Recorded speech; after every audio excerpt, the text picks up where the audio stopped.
2021 වසරේ සිද්ධ වුණු මනුස්ස ඝාතනයක ප්‍රධාන සාක්ෂිකාරය වෙච්ච සඳුන් උදාර අල්විස් නෝත් හාවාගේ මල සිරුර තමයි ඊයේ කොට ගත්තේ. කුඩු සලිඳුර සහ නිලංගට එරෙහි වීමේ ප්‍රතිඵලයක් විදියට සඳුන් උදාර නොහොත් හාවා අවුරුදු 1කමාරක් තිස්සේ අතුරුදන් වෙලා හිටියේ.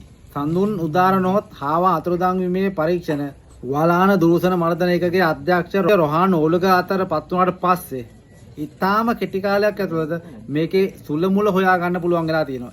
ඒකේ ප්‍රතිඵලයක් විදිහට තමයි ඊයේ ගරු මහේස්ත්‍රාත්තුමිය ඉදිරියේ හොරණ තිබ්බොඩ සුසාන භූමියෙන් හාවාගේ සිරුර කොට ගත්තේ. ආතාලට විරුද්ධව කතා කරපු සාක්ෂි දීපු කී දෙනෙක් නම් මේ විදිහට අතුරුදන් වෙලා ඇද්ද? සඳුන් උදාර අතුරුදන් වෙන වෙලාවේ පාවිච්චි කරපු ත්‍රිවිල් එකත් එක්කම මේ වෙනකොට සිද්ධියට අදාළව පුද්ගලයන් දෙදෙනෙක් අත්අඩංගුවට අරන් තියෙනවා. මේ අපරාධකරුවන් මොනතරම් සූක්ෂම විදිහට වැඩේ කළද කියනවනම් සඳුන් උදාරව පැහැරගෙන ගිහිල්ලා ඝාතනය කරලා යම් කිසි තැනක වලදාලා දවස් කීපයකට පස්සේ බොඩි එක අරන් ගිහිල්ලා හොරණ තිබ්බොඩ සුසාන භූමියේ තමයි වලදාලා තිබිලා තියෙන්නේ.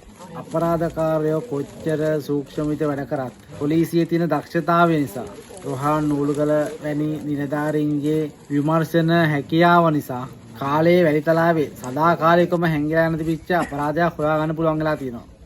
එහෙම හොයාගන්න බැරි වුණා නම් අර සඳුන් උදාර අල්විස්ගේ අම්මා මැරෙනකම්ම තමන්ගේ පුතා ගෙදරයි කිය හතර වටේ හොය පොලිසිය වලට බඩගගා මැරෙනකම්ම ජීවත් වෙන්න තිබුණා.